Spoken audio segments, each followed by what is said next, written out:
Все хорошо. Мгм. Бериңиздер. Assalomu alaykum. Aytganim bilan. Алейкум. Рахмат. Рахмат. Бирге Мынау неме карта боюнча суранып аттым эле, зеленый карта. Мынау башка областка Москвага жарай береби? Жана Москвага барганда эми өтүш керек башынан. Москва, сен ошол жерге зеленый картаны качан өттүң эле? Мен 1 ай болду. Болду анда 1 ай болсо срогу бар экен, жарай берет. Ошо Москвада жарай береби? Ишке Мос- андай орноштсом деле. Россиянын территориясындагы карта да сен Сахалинден алып келсең дагы Москвада жарай берет. Москванын картасы Сахалинде жарай берет. Жана регистрация эмеспи деген, башка немеге барсаң ошол жактын регистрациясын кылышың керек го обязательно. Жок, ал бул карта эмес. Анын базасы бир, регистрация деген уже башка нерсе. Сен штраф сурайын элем эле. Бир 2 штраф алгам да Москвада жүргөндө былтыр 1 жыл болду. Ал автобустан төлөбөй эмес билетин. Ошо эмне болот дейм, ал биз серьезный штрафка киреби, Кыргызстанга кирип чыгып калсак? Төлөдүң беле? Төлөгөм, Ал эми бир канча убакыттан кийин эгерде бир аябай текшерген немеге сенин делоң түшүп калса, жана инспекторго чоң списокко салып жиберет. Канча 5 жылбы? Эми 5 жылга салат, кээ бирөө 3 жылга салат. Ал ошо 2 түрү бар да, кайсы статьяны коюп салат ошол экеге карай. Эми кармалбай эгерде андай дотошный инспекторго попал болбосоң жүрө бересиң. Ал немеде айтканда пешенеден да. Кармаса чоң списокко киргизели же Кыргызстанга чыккандан кийинби? Жок, сен аны билбей деле калсаң, ошо бир күн Кыргызстанга чыгып эле кире албай калышың мүмкүн да. Ага чейин эгерде эч ким токтотуп сени чоң списоктасың туда-суда дебесе, эчтекеге камсанабай эле иштеп жүрө бер. Может түшпөй каласың. Кармап кантип эле экен мен иштеп жүрөм, Кудай сактасын деп. Мен 2 штрафым бар эле деп баягы кыргыздар көчөдө мыйзаны көрсө качып эле ушинтип жалтаңдап калат. Эми калса чоң списокко салсаң айтат, сен чоң списоктасың дейсиң, ошондо кой анда мен кеттим Россияга тойдум деп кетип каласың. Туурабы? Ооба. Даярданып турушуң керек эле, сумкаларды көтөрүп, Өзүң мындай неме жана немелерде бар, тигиреки военныйларда тревожный чемоданчик деп коет мындай. Сап ийиңге салып жүрүп кетет тургандай кылып даярданып туруп. Сен айтасың, ооба. Рахмат чоң. Рахмат. Ой, я хочу. Ладно. Ассаламу алейкум. Так, Исаев бериңиз. Андан кийин Али, анан Бекуля. Ассаламу алейкум. Валейкум ассалам. Байрамыңар менен баардыгыңардын. Рахмат, бирге болсун. Келинчегим экөөбүз Москвадабыз, бирок Жалал Абадтан чек бергиле да. Ошого эмне бердиле? Чек, жер, участок. Ошого биз өзүбүз барбай эле апама доверенность берсек болотпу, ошол адамга өткөрүп берген? Болот. Ошол доверенностька толугураак жазып коюш керек да. Ушундай Жалал Абад областынын Баланча районунун Баланча айылынын ушундай деген участкасында номер баланчанчы участкасын сатууга, белекке берүүгө же болбосо ошол экиндей башка неме келишим түзүп, ошол экени өткөзүп берүүгө, менчик укугун өткөзүп берүүгө уруксат беребиз деп жазып коюш керек да орусча. Ошол эки немени оригиналын доверенность бербейгиле, ошол доверенность менен регистрация, отчуждение кыла берет. Рахмат чоң. Хорошо.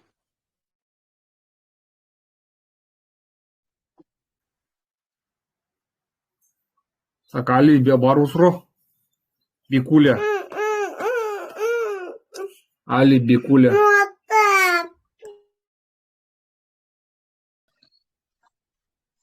Саламатсыздарбы? Саламатсыз. Мен мынандай деп суроо берейин дедим эле да. Мен беременный элем да мына жердечи, Россияда. Анан официальный иштейм, трудовой договор бар. Эми декретке чыгып кетсем, Биздин компания алмашып кетиши мүмкүн дейт. Ошондо кандай болот? Мен кийин бар жогум алмаштырышым керекпи же жүрө береби ошол мурунку компания менен? Кандай болот? Мурунку компания менен жүрө бересиз. Компания мисалы үчүн сиз клининговый компаниябы или жанагыдай аутсорсинговый компаниябы? Клининговый компания. Клининговый компания болсо, уже клининговый компания мисалы үчүн ал компанияңыз, например, Ашандан кетсе, тигиреке пятерочкада кала берет да. Так что сиз тиги организацияңызда жүрө бересиз. Организациядан чыкпаңыз. Сиз мисалы үчүн ай сен увольтет тигиреке пятерочкада калам десең деп айтышы мүмкүн да. Жок деңиз, мен пятерочка өлүп кетсин, мен сени менен болом өмүр бою деңиз. Потому что пособияны налог төлөгөн организациядан алабыз. Ошол эме болот да. Анан мен регистрацияларым, анан ОМС баягындай эмелерди полный ошол эмеден турулап алгам да эмичи, өзүм иштеген компаниядан. Анан декретке августта чыгышым керек. Ошого успеть этесиңби, этпейсиңби, неме жайда компания алмашып кетиши мүмкүн дейт да. Ошондо кандай болуп калат? Айтыңыз, мен компания алмашкан күндө да мен ошол компания каяка кетсе мен ошол жака кетем. Хорошо? Сиз жана эмне сиз клининговый болгондо эмне уборка кыласыз? Биз ошо торговый центрде иштейбиз да, магазинде.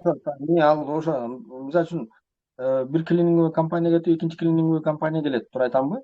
Жана кеткен компанияга айтасыз, сен кеткен күндө да сен кетсең мен ушул жерде мен да кетем. Сен де калам деш керек. Түшүндүңүзбү? Компанияда калыңыз. Сиз торговый центрде калып калбаңыз. Түшүндүм. Анан неме деп суроо берейин дедим эле да, мына Кыргызстанга кирди чыкты кылсам, мисалы үчүн 3 айга чейин кирбесин дейт. Ошол чынбы? Азыр чыга тургандарга. Чын эмес. Ал мисалы үчүн жана 3 ай келип анан жүрүп атышпайбы без деме трудовой договор. Жана 3 ай сайын кирди чыкты кылып атышпайбы кээ бирөөлөр? Ошолорго тиешелүү. Сен 3 айдын ичинде трудовой договор кылбасаң, андан чыккандан кийин 3 ай Кыргызстанда жүрүп келсин деген закон бар. Сен трудовой договоруң бар болсо, ал закон сага тиешеси жок. Трудовой договор оформить эт, гражданско правовой договор оформить эт, официальный иште налогун төлөп болду. Россияда жүрө бер. Рахмат. Анан балдарыбыздын паспорттары бүтүп калды эле, сурогучу. Анан биз кыргыз паспорт, башкадан тапшырдык. Эми мына августта алабыз. Анан сентябрда уже регистрацияларыбыздын сроктору бүтөт экен да. Ошондо жаңы паспорт менен жөн эле барып продлить кылсак боло береби? Балдардыбы же балдардыкыны? Балдардыкын эми продлить вообще балдардын регистрациясы бар беле? Балдардын регистрациясы бар, ушу өзүбүз жашаган үйгө полный семьябыз менен коюп берген да. Укшат. Анан кантип паспорттун срогун байкабай калдыңар, өтүп кеткен? Жок, өтүп кеткен жок. Биз сентябрда бүтөт паспорттун срогу. Биз сентябрда паспорттун срогу өтүп кеткен деп айтканыңызда мен уже паспорттун срогу өтүп кеткен. Паспортубуз сентябрдын 9-унда бүтөт, анан регистрациябыз дагы 9-сентябрда бүтөт да. Анан биз эртеээк барып тапшырып койдук паспортко, чтобы успеть этиш үчүнчү. Анан жаңы паспорт менен барып ала беребиз да, же миграционный карталарын ham алмаштырыш керекпи? Жок, эдеке мындай кыласыз. Сиз жанагы посольстводон жаңы паспорт аласыз да. Жаңы паспорт алганда справка берет кошуп. Мына баланча номерлуу паспортко алмашты деп. Ошол справкаңызды көтөрүп алып, регистрация болгон, сиз өзүңүздөр жана балдарыңыздар регистрация болгон райондун миграционный службасына барып арыз жазасыздар. Ушундай мына биздин паспорттун данныйлары алмашты, жаңысына коюп бериңиз деп. Ошондо сиздин жаңы паспортуңузга миграционный карта менен регистрацияны өткөзүп берет. Түшүндүңүзбү? Андан кийин перерегистрация кыласыз. Түшүндүм. Рахмат чоң. Ишиңиздерге ийгилик. Хорошо. Рахмат. Гепуля бериңиз. Алло, саламатсызбы? Саламатчылык. Менин суроом төмөнкүчө. Мен жакында Кыргызстанга чыгып келдим. 3 ай регистрация кылдым, андан кийин уже 3 айлык регистрациям бүтүп атат. Баягы регистрацияны квартирага койдура албаганым үчүн посредниктерге бердим да данныйларымычы. Дагы ошо узартканга. 3 айга. Бирок официально иштейм. Азыр ошону ойлонуп атам. Трудовой договорго эч кандай тиешеси жокпу или доп соглашение кылыш керекпи мага уже регистрацияны узарткандан кийинчи? Эмнеге доп соглашение кыласыз? Потому что баягы мен регистрацияны узартып атканда алар сурабайт экен да. Менден сурады просто паспорт, миграционка и старый паспорт. Башка Эми трудовой договорун сураган жок.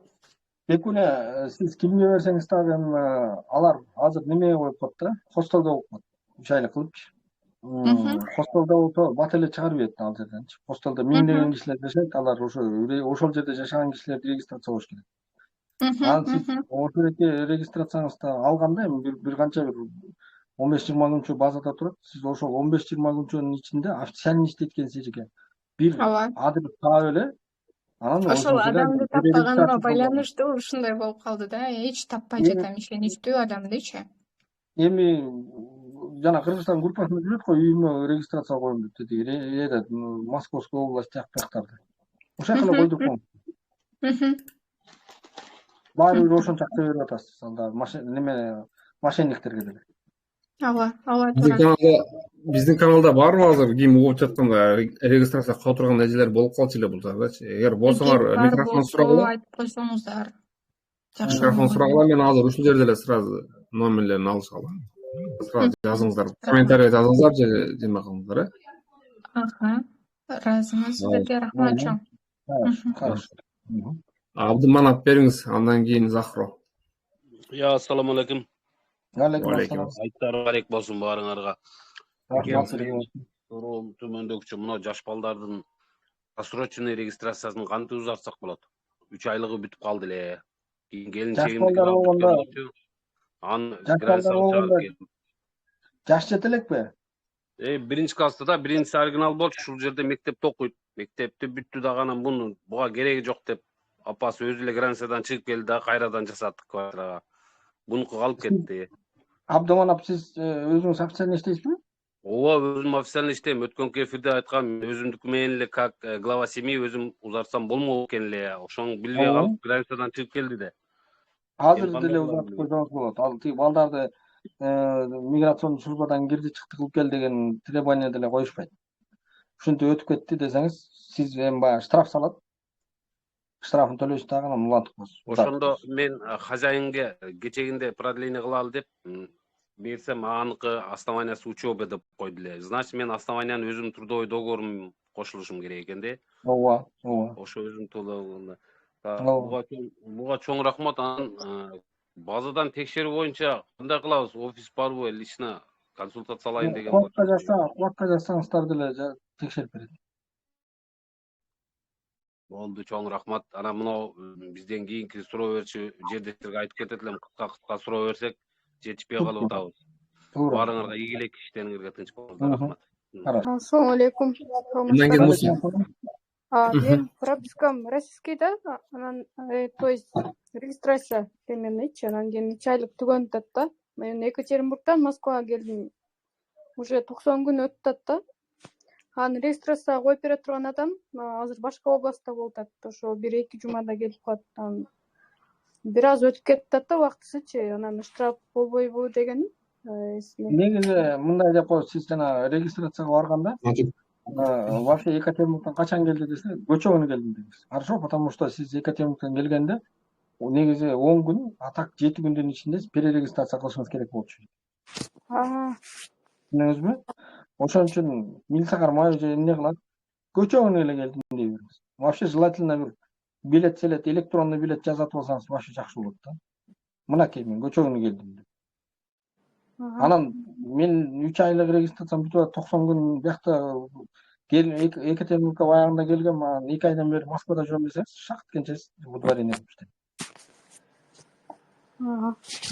Понятно. Анан жанагы киши Москвада эмес деп атпайсызбы? Москвада азыр деген госуслуги деген жакшы сайт чыккан, ошол жактан регистрация кыла берсин. Москва эмес, ал тигирки Россияда болушунун кажети жок. Четте Испанияда отуруп алып регистрация кылып атса. Прописка кылыш керек, жасаш керек эле да. Сиздики неме российский гражданство? Анда сиз анда эмнеге временный регистрацияда отурасыз? Вообще прописка кылсаңыз анда Ошо сиз бере турган Россияда адам жок болуп атат да. ой толтура алабы ушул жерде Подмосковье, Ярославский областка регистрацияга коем 15 киши керек деп иштеп жүрүшөт го кишилер. Коюп бере тургандар болсо личка Биздин каналда болсо неме кылып койгула, бизде болуп калчу эле мына. Чыгып абилене жазып калып эле комментарий жазып койчу ошол Вместе деген WhatsApp группа бар, Чолпон Жусуповнун.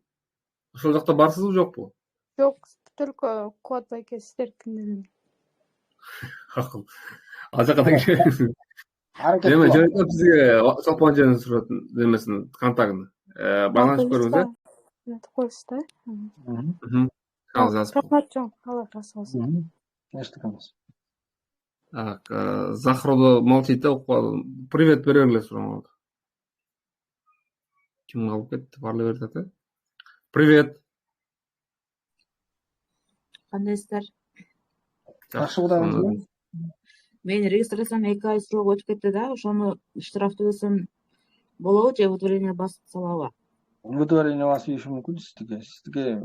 Эмнеге 2 ай өткөзүп алып жүрөсүң? Мен регистрация узарсам базага коюшпай коюптур да, анан жакында эле билдим да, текшертип. Андан бери кармалып элексизби? Жок, чөлекмин. Анда кирди чыкты жаза коюңуз эжеке. Бул точно ошо базада жок экен. Ооба, базада жок, текшерип, баягы текшерүүчүлөр текшерип беришти да, базада жок экенсиң деп. Анда границага кирди чыкты калганбыз эжеке. Трудовой договоруңуз барбы? Трудовой договорум бар, оригинал. Болду, анда оригинал болсо сизге жана 90го 180 дегенге папада айтып атпайсыз, барып келгенге акыңыз бар. Урган бойдон барып келе калыңыз. Немеңиз бар, Сахароваңыз бар. Сахарова да бар. Анда зачем сиз ошол жерден посредниктерге барып өзүңүз эле бир квартира таап эле регистрация кылып албайсызбы? Азыр квартира бар, таптым, бирок штраф төлөп кое албайм, удвоение басып салышы мүмкүн, Штраф төлөп койсоңуз болот. Эми канча убакыттан бери жоксуз ушул. Мен өлүмүш болду анда барып келип да тиги немеге ФМСке өлүмүш болду деп башка кетти. Мен ой билбей калыптырмын ал. Анан мен 2 айдан бери жок болчумун мен билгем десеңиз, конечно, удвоение болот. Кокуй мен көчөгүн жакшынакай эле койдум эле, ал киши обещание берди эле, өзүм барып койгом деңиз. Аяктан чыкпай калган турган мейли буяка коеюн, штраф төлөп деп койсоңуз, можно штраф төлөп кой деп. Рахмат.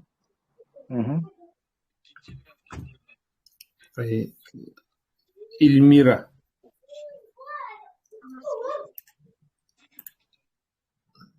Саламатчылык. Катуураак сүйлөңүз. Мен могу келгениме 4 ай болду эле, Москвага келгенгечи. Сахарова барган эмесмин, 3 айлык регистрация бүттү. Азыр кайра продление кылып аткан элем. Сахаровага барбай койсом 1 жыл ичи жүрө аламбы? 1 жыл жүрө аламбы? Эми сиз Сахарова барбай деле жүрө аласыз, бирок кармалсаңыз жүрө албай каласыз да. Кармалсаңыз эле сразу ошол жерден үйүңүзгө айдайт. Иштеген жерим бирок официальный да. Эжеке, иштеген жериңиз официальный болсо, ал Сахаровасыз жок болсо, не официальный ал эжеке. Ал мен жана жогоруда айтып атам, эгерде даже иштеген жериң сонун тим эле баардыгы 100 миңге берип регистрация жасап атсаң дагы, эгерде дактилоскопик картаң жок болсо, жана жашыл картаң жок болсо, ошол жерден депорт кылганга акысы бар. Так что көпчүлүк кыргыздар ошентип кетип атат. Сизге регистрацияңыз жакшы болсо, барып эле Сахаровдон өтүп алыңыз дейт. Эмнеге барбайсыз? Барса болобу Сахаровага негизи? Азыр деле барса болот. Сиз Москвадан чыгып атасызбы негизи? Ооба, Москвадан. Мен баардык эфирде айтам, Москвада азыр мигрант көп. Тигиреки инспектор аз, ошондуктан көз жумуп эле өткөзүп атышат. Эптеп эле регистрациясы базада болсо эле. Башка шаарларда болсо, башка жерлерде болсо, Россиянын Санкт-Петербург, Екатеринбург 1 айдын ичинде кылбасаң, кирди чыкты кылып келтирип атат.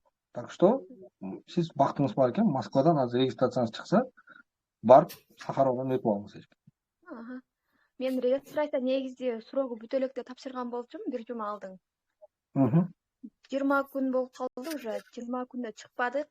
Ал чалсам деле, жазсам деле жооп бербей калды. Уже кайра башка адамга тапшырдым да. Уже 1 айдан бери регистрация жок жүрөм, негизичи. Өтө жаман эжеке. Бул өтө жаман. Регистрация бүткөнү алганда эми бул посредниктерге кайрылбаңыздар деп мен айтып атам, бирок көпчүлүгүнүн немеси жок. желательно ушундайки квартирага койгонго аракет кылыңыздар да. Орустар деле коюп калыптыр азыр. Объявленияларда жүрөт. Үйүмө регистрация коем, миграционный учетко коем. Ошолор менен сүйлөшүп эле регистрация кылыңыз. А то посредниктер ушундай алдап кетет. Акчаңызды алганда дагы жакшы алдап кетет. Акчаңызды алып кетпеген.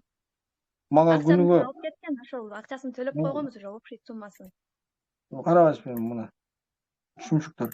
Ал кишини айтпайсызбы, мен сенин офисиңе барып көрүп алайын, анан сен паспортуңду сүрөткө тартып алайын, эртең бирдеме болсо сен мындай илейин. Ошо кыргыздарга ушурикин айтат элем да. Мисалы үчүн бирөө регистрация жасап берем деди. Хорошо, жасап бер. Акчасын төлөйм. Сен дагы мага данныйларыңды жөнөт, мен паспортуңдун данныйын жөнөт, өзүңдүн сүрөткө тартып жөнөт. Же бир жерде KFC'ден барып, бирден чашка чай ичкенчекти көрүшөлү деп сүрөткө тартыбаш керек болуп калды. А то мошенник бүт эле Москванын тең жарым мошенник. Тең жарымы регистрация жасайт, тең жарымы ошо регистрация жасаткандардан акчасын алат. И анан бизге чалат ортодон. Рахмат. Дагы бир суроом бар эле. Жолдошумдун трудовой договору бул жөн эле сатып алган, официальный эмес, сатып алган. Ошол менен жүрө берсе болобу же ал деле уже болбой калабы? Кармаганда. Эжеке, сиздин трудовой договоруңуз официальный деп атасыз. Ошо сиздин трудовой договор менен күйөөңүздү регистрация кылып коюңуз, узартып болду. Боло берет. Ошо менен боло береби? Боло берет. Ошо нике күбөлүңүздөрдү көтөрүп алып эле миграционный службага барасыз. Мына өзүңүздүн регистрацияңыз чыксын жакшынакай. Анан күйөөңүз экөөңүз барып эле перерегистрация кылып узартып алыңыздар. Хорошо. Макул, рахмат. Чоң рахмат. Хорошо.